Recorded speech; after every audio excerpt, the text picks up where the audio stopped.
Hello friends, आप देख रहे हैं डिजिटल इंग्लिश सॉल्यूशन। आज मैं आपको पास्ट परफेक्ट कंटिन्यूअस टेंस के अनुवाद करने के नियम के बारे में अपने इस वीडियो में बताने जा रहा हूं, अतः आप वीडियो को अंत तक ज़रूर देखिएगा। सबसे पहले पहचान। इस काल के वाक्यों के अंत में रहा था, रही थी, रहे थे शब्द आता है। जैसा कि देख रहे हैं आप, रहा था, रही थी, रहे थे शब्द आता है। और कार्य के प्रारंभ होने का निश्चित या अनिश्चित समय दिया रहता है। ये याद रखेंगे कि कार्य के प्रारंभ होने का निश्चित या अनिश्चित समय दिया रहता है और इस वाक्य में रहा था, रही थी, रहे थे वाक्य के अंत में जरूर आता है। जबकि आप जानते हैं कि प्रेजेंट परफेक्ट कंटिन्यूअस टेंस के वाक्य के अंत में रहा है, रही है, रहे हैं के साथ में निश्चित या अनिश्चित समय दिया रहता है। तो इसमें अंतर यही है, केवल इसमें था, थे, थी आता है और उसमें है, हूँ, हो आता है। अनुवाद करने के नियम। अनुवाद करने के नियम में सबसे पहले आपको साधारण वाक्य के अनुवाद करने का नियम बता रहे हैं। सभी कर्ता के साथ मुख्य क्रिया के पहले रूप में आईएनजी जोड़ा जाता है। ध्यान देंगे, मुख्य क्रिया के पहले रूप में आईएनजी जोड़ दिया जाता है। ही सीट, वी यू दे एक वचन तथा बहुवचन कि जो भी कर्ता होते हैं सबके साथ में सहायक क्रिया हैड बीन का प्रयोग किया जाता है। निश्चित समय जैसे कि सन, तिथि, वेला, वार, बजे के साथ में सिंस का प्रयोग होता है। अनिश्चित समय के साथ फार का प्रयोग किया जाता है। यही पूरा नियम है जो पूरे टेंस में हर प्रकार के वाक्य में लागू होता है कि सन, तिथि, वेला, वार, बजे यानी समय दिया रहेगा तो उसमें सेंस जरूर लगाना है। अगर दूसरा समय दिया गया है, जैसे दिन दिया गया है, वर्ष दिया गया है, तो आप उसमें फार का प्रयोग कर सकते हैं। जैसे घंटा दिया गया है। और आप एक चीज़ कंफर्म कर लें कि सन का मतलब है कोई भी सन, तिथि का मतलब आप जानते हैं तारीख होती है, वेला का मतलब होता है सुबह, दोपहर, शाम, वार का मतलब है कि सोमवार, मंगलवार, बुधवार, और बजे ये सभी समय जो होते हैं यह सेंस यानी निश्चित समय का बोध कराते हैं और इसीलिए इनके साथ में सेंस का प्रयोग किया जाता है। आईएनजी सभी कर्ताओं के साथ मुख्य क्रिया के पहले रूप में जोड़ना है, ये आप अपने ध्यान में रखें। और चाहे जो भी कर्ता होगा सबके साथ में यही आईएनजी आपको मुख्य क्रिया में जोड़ना है और एक ही सहायक क्रिया आती है, हैड बीन।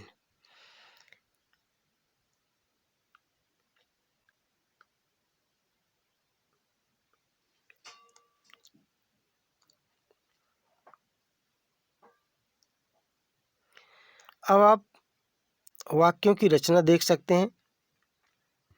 वाक्य की रचना सबसे पहले हम सब्जेक्ट लिखते हैं, फिर हैड बीन का प्रयोग करते हैं, वर्ब की फर्स्ट फॉर्म में आईएनजी जोड़ते हैं, ऑब्जेक्ट सिंस या फार, उसके बाद अंत में टाइम लिखा जाता है।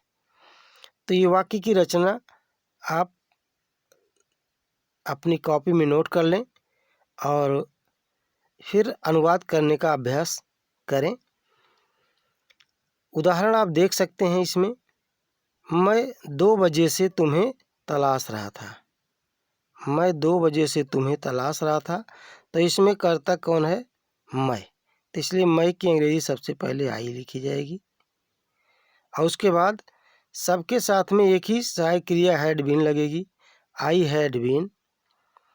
फिर तलाशना इस वाक्य में मुख्य क्रिया है, इसलिए वर्ब की फर्स्ट फॉर्म में आईएनजी सर्चिंग, ऑब्जेक्ट तुम्हें है इसलिए यू, और फिर उसके बाद में समय आप देखें सन, तिथि, वेला, वार, बजे से मैच कर लें तो बजे आया इसलिए सेंस का प्रयोग किया गया है।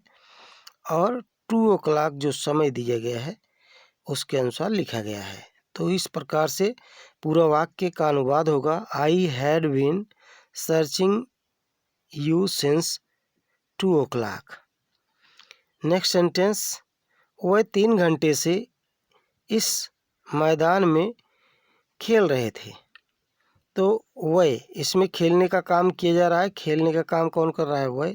तो काम करता, जो काम करता है वही कर्ता कहलाता है। तो खेलने का काम वह कर रहे हैं, इसलिए वह की अंग्रेजी दे सबसे पहले। फिर हैड बीन सभी कर्ताओं के साथ लगाना है। फिर उसी के ठीक बाद वर्ब की फर्स्ट फॉर्म में आईएनजी लगाना है, खेलना जो कि इसका क्रिया है। और फिर इन दिस फील्ड जो इसमें ऑब्जेक्ट है, in this field for 3 hours. For का प्रयोग क्योंकि घंटा लिखा गया है, बजे होता तो सेंस लगता, और घंटा इसलिए फॉर का प्रयोग किया गया है। 3 घंटा इसका समय है, 3 आवर्स। लड़के 1 घंटे से गीत गा रहे थे। लड़के 1 घंटे से गीत गा रहे थे। तो इसमें क्या हो जाएगा? द बॉयज,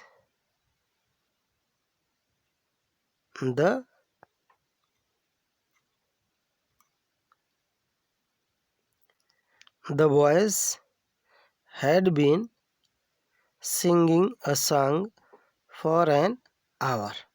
तो द बॉयज बहुवचन लड़के हैं, तो इसके साथ में हैड बीन एक जो अनिवार्य है लगाना पड़ता है सहायक क्रिया। वर्ब की फर्स्ट फॉर्म में आईएनजी, गाना इसकी क्रिया है, इसकी फर्स्ट फॉर्म में आईएनजी। ऑब्जेक्ट इसका एक गीत है, इसलिए a song. For an hour ये समय है, 1 घंटा जो दिया गया है। हम सुबह से नदी में तैर रहे थे। तो हम सुबह से नदी में तैर रहे थे, तैरने का काम किया जा रहा था। कौन कर रहा था? हम। तो हम की अंग्रेजी वी। हैड बीन तैरना की अंग्रेजी स्विमिंग, नदी में इन द रिवर, सुबह निश्चित समय इसलिए सिंस मॉर्निंग।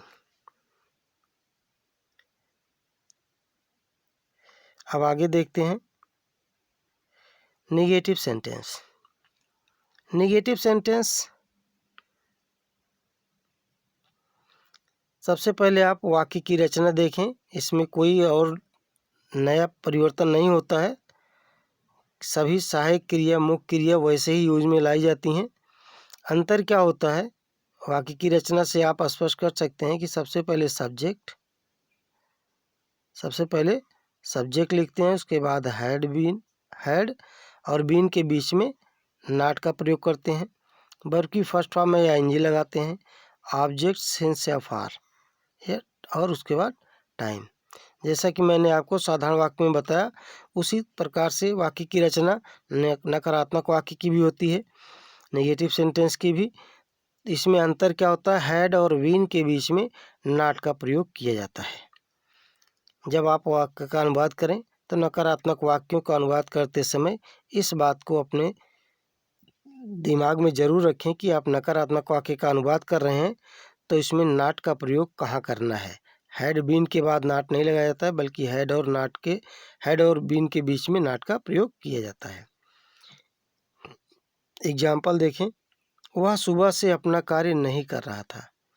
तो वह सुबह से अपना कार्य नहीं कर रहा था, तो इसमें काम जो नहीं कर रहा है कौन है? वह काम कर रहा है और यही जो है इसका कर्ता है। तो वह की अंग्रेजी सबसे पहले ही, और उसके बाद में हैड नॉट बीन। सूत्र से आप देख सकते हैं कि उसके बाद में हैड नॉट बीन का प्रयोग किया जाता है। और फिर वर्ब की फर्स्ट फॉर्म में आईएनजी, तो करना इसमें जो है सब्जेक्ट क्रिया है वर्ब, तो उसकी अंग्रेजी doing. He had not been doing, यह अपना कार्य है। अपना, वाह के साथ अपना की अंग्रेजी क्या होती है आपको बताया गया है। वाह के साथ अपना की अंग्रेजी हिज होती है। वर्क अपना कार्य, और समय आप देख रहे हैं सिंस लगेगा, चूँकि यहाँ पर समय निश्चित है सुबह से, तो सिंस मॉर्निंग। हम अपने मित्र की सहायता 2 वर्षों से नहीं कर रहे थे। तो हम नहीं कर रहे थे सहायता, तो सहायता करना जो है क्रिया है और हम के द्वारा कार्य किया जा रहा है, तो इसलिए हम की अंग्रेजी सबसे पहले वी, फिर हैड नॉट बीन, ये सब सहायक क्रिया सबके साथ में लगेगी। वी हैड नॉट बीन, और फिर सहायता करना क्रिया के सहायक क्रिया के बाद मुख्य क्रिया वर्ब की फर्स्ट फॉर्म में आईएनजी हेल्पिंग। अपने मित्र की यानी ये इसका ऑब्जेक्ट है, तो बी के साथ अपना की अंग्रेजी आवर होती है, आवर फ्रेंड फॉर 2 years। तो पूरा वाक्य होगा we had not been helping our friend for 2 years। तुम 2 महीने से इस गांव में नहीं रह रहे थे। तो नहीं रह रहे थे, रहना जो है इसका क्रिया है और रहने का काम तुम के द्वारा किया जाता है, तो इसलिए तुम की अंग्रेजी सबसे पहले यू के साथ में सहायक क्रिया हैड नॉट बीन का प्रयोग करेंगे। यू हैड नॉट बीन, फिर रहना इसकी क्रिया है लिविंग। इस गांव में, ये इसका ऑब्जेक्ट है एक प्रकार से, तो इन दिस विलेज। 2 महीने से, तो महीना लिखा गया है, तारीख दी गई होती तो सेंस लगाते हो, महीना दिया गया तो फॉर का प्रयोग कर रहे हैं, फॉर 2 months। तो you had not been living in this village for 2 months।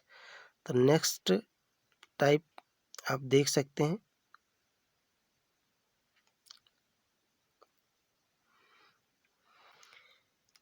अगला है इंट्रोगेटिव सेंटेंस।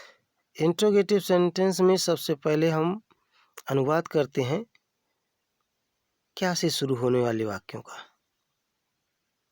सबसे पहले हम क्या से शुरू होने वाले वाक्यों का अनुवाद करेंगे।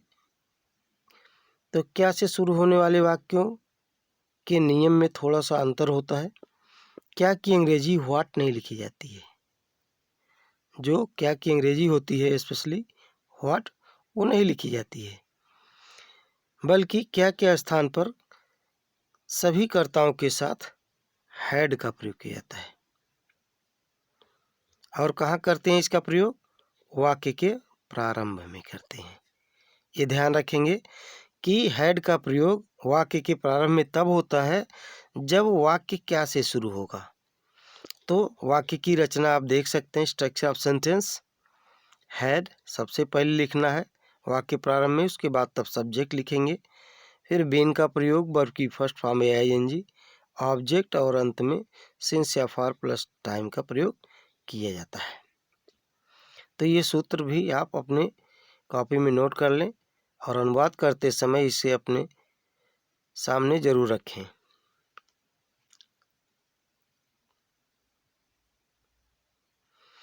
अब इसका एग्जाम्पल, क्या वे 1 घंटे से मैदान में टहल रहे थे। तो इसका जब हम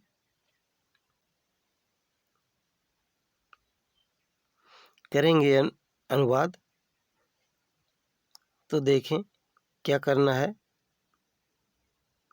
जो नियम मैंने आपको अभी बताया कि क्या वे 1 घंटे से मैदान में टहल रहे थे, तो क्या से शुरू होने वाला वाक्य है, ये प्रश्नवाचक है और क्या से शुरू हुआ है। तो क्या की अंग्रेजी आपको सबसे पहले हैड लिखनी है सूत्र के हिसाब से, और उसके ठीक बाद आपको बताया गया है कर्ता। तो टहलना का काम के कौन कर रहा है, वह। तो वह की अंग्रेजी जो है दे लिखी जाएगी, हैड दे, उसके बाद बीन का प्रयोग किया जाता है, फिर वर्ब की फर्स्ट फॉर्म है आईएनजी, वॉकिंग टहलना जो है, इन द फील्ड ये इसका ऑब्जेक्ट है, फॉर एन आवर। तो they had they been walking in the field for an hour, ये इसका पूरा अनुवाद है। क्या तुम्हारी बहन सुबह से एक कहानी पढ़ रही थी। तो हैड क्या शुरू में आया, इसलिए हैड सबसे पहले। तुम्हारी बहन इसका करता है योर सिस्टर, बीन इसके बाद लगाया जाता है। पढ़ना इसमें क्रिया है तो इसलिए रीडिंग। और क्या पढ़ रही थी? एक कहानी, एक कहानी ये ऑब्जेक्ट है इसका, ये स्टोरी। और सुबह का समय दिया गया निश्चित समय, इसलिए since morning. Had your sister been reading a story since morning. Next sentence, क्या उसके पिताजी सुबह से खेत में काम कर रहे थे? तो यहाँ भी आप देखें, यहाँ भी क्या से वाक्य की शुरुआत हो रही है, इसलिए हमको सबसे पहले इसकी अंग्रेजी हैड लिखनी है। और उसके पिताजी, तो उसके पिताजी की अंग्रेजी his father, had his father been. फिर डूइंग, करना, क्या कर रहे थे? वर्क, काम कर रहे थे। कहाँ? इन the field, in the field इसका ऑब्जेक्ट हो गया। कब से? सिंस मॉर्निंग, सुबह से, ये इसका निश्चित समय है। तो had his father been doing work in the field since morning. तो ये पूरा वाक्य का अनुवाद है। फिर आप देखिए अगले प्रकार का वाक्य। अगला प्रकार का वाक्य जो है वो है जब प्रश्नवाचक शब्द बीच में आता है। जब प्रश्नवाचक शब्द बीच में आता है, प्रश्नवाचक शब्द रहता है,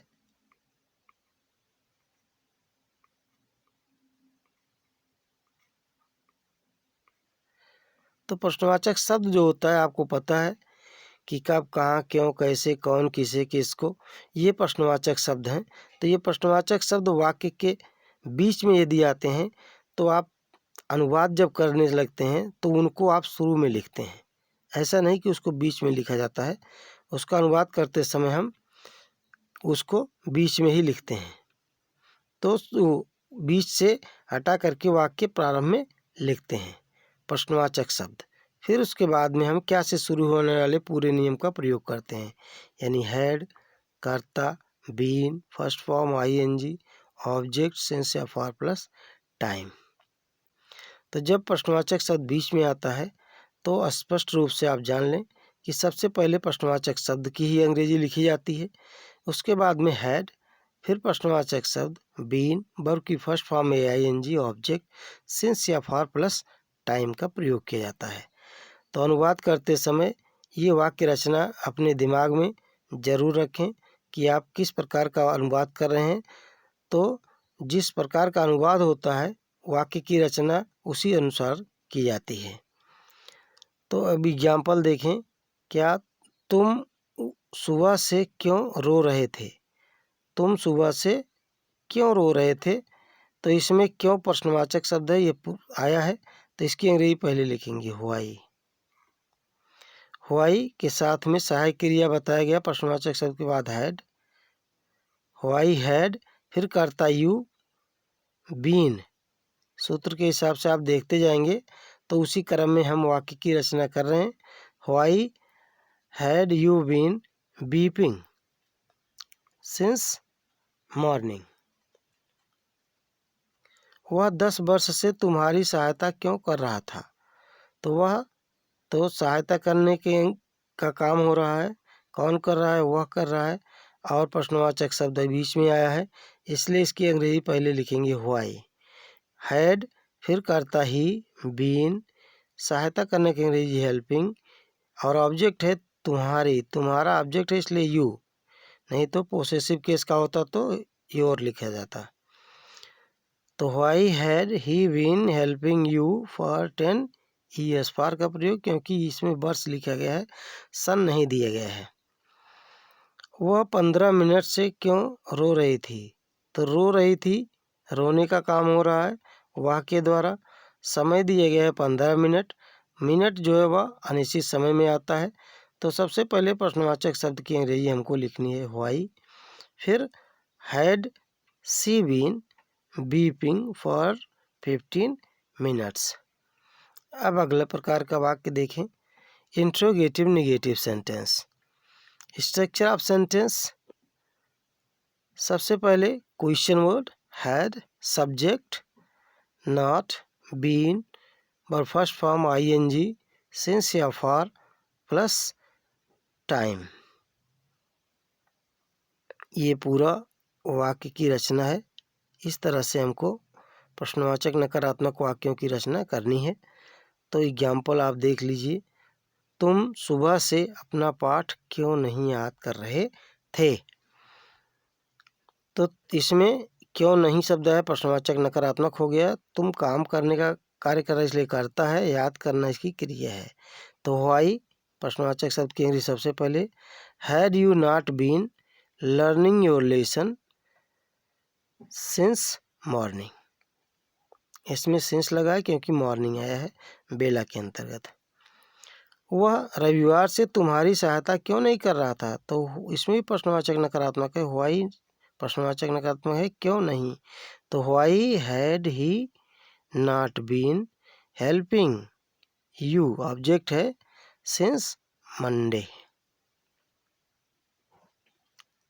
सिंस मंडे नहीं बल्कि यहाँ संडे होगा।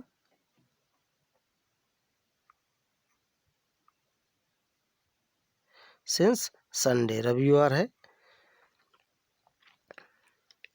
मोहन 2 दिन से अपने भाई को क्यों नहीं पढ़ा रहा था?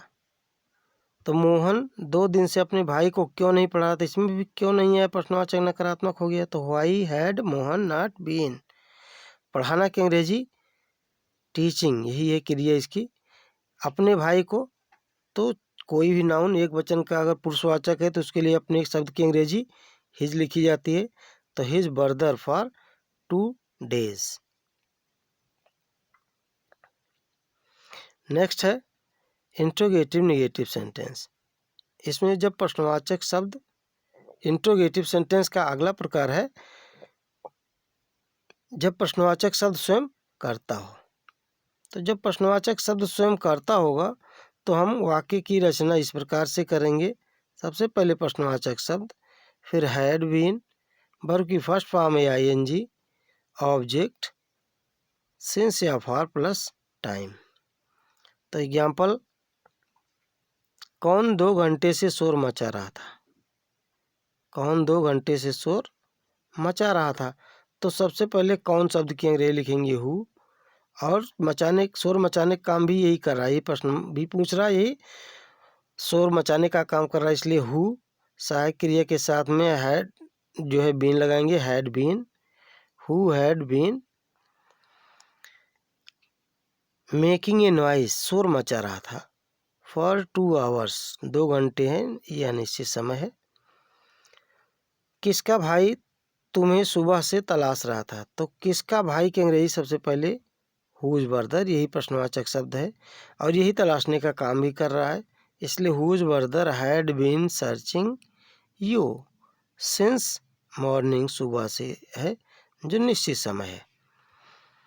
कौन सा ड्राइवर 10 वर्ष से तुम्हारी कार चला रहा था? तो कौन सा ड्राइवर की अंग्रेजी सबसे पहले व्हिच ड्राइवर, फिर हैड बीन, फिर ड्राइविंग क्रिया है, योर कार तुम्हारी कार जो है ये इसका ऑब्जेक्ट है। फॉर 10 years, फॉर इसलिए लगाए क्योंकि यहाँ वर्ष का दिया गया है, सन जो है उसका नहीं दिया गया है, केवल 10 वर्ष का समय दिया गया है। अब देखते हैं जब प्रश्नवाचक शब्द स्वयं कर्म हो, ये अगले प्रकार का प्रश्नवाचक वाक्य है। स्ट्रक्चर ऑफ सेंटेंस आप सबसे पहले देखें, क्वेश्चन वर्ड सबसे पहले लिखा जाता है, क्वेश्चन वर्ड के बाद में हैड, फिर सब्जेक्ट बीन, वर्ब की फर्स्ट फॉर्म, फिर सिंस या फॉर प्लस टाइम का प्रयोग करते हैं। तुम सुबह से कहाँ घूम रहे थे?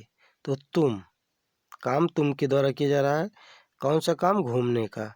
कहाँ प्रश्नवाचक शब्द है और वही कर्म भी है। तो वेयर हैड यू बीन, सूत्र के हिसाब से वंडरिंग सिंस मॉर्निंग। वह 10 मिनट से क्या उठा रहा था? तो क्या उठा रहा था, तो उठाना क्रिया है और वह इसका करता है। तो व्हाट क्या कहेंगे सबसे पहले, what had he been lifting for 10 minutes, what had he been lifting for 10 minutes। सुनार कौन सी अंगूठी बना रहा था। तो कौन सी अंगूठी, ये इसका प्रश्नवाचक शब्द है और यही कर्म भी है, इसलिए सबसे पहले इसकी अंग्रेजी लिखेंगे व्हिच रिंग, फिर उसके बाद में हैड, फिर कर्ता का प्रयोग करेंगे। Had the goldsmith been making, which ring had the goldsmith been making. तो ये पूरा अनुवाद करने का नियम है। और आपको ये वीडियो पसंद आया हो तो ज़रूर इसे लाइक करिए, शेयर करिए। अगर आप मेरे चैनल पर नए हैं तो इसे सब्सक्राइब ज़रूर कर लीजिए, ताकि आपको इस प्रकार के ट्रांसलेशन की नोटिफिकेशन सबसे पहले मिलती रहे। और मेरा पूरा वीडियो देखने के लिए आपको बहुत बहुत धन्यवाद।